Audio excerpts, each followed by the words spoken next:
To get started, press and hold the power button to turn on the device.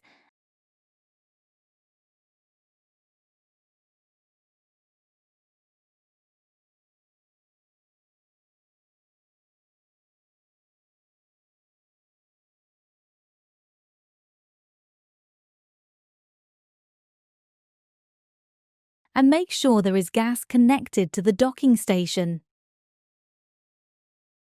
Press and hold the power button on the docking station.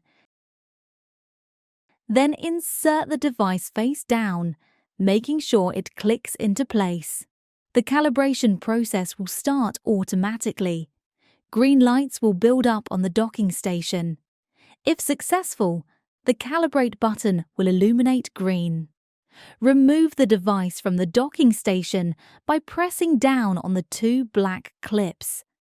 The device will show the docking test results on its screen.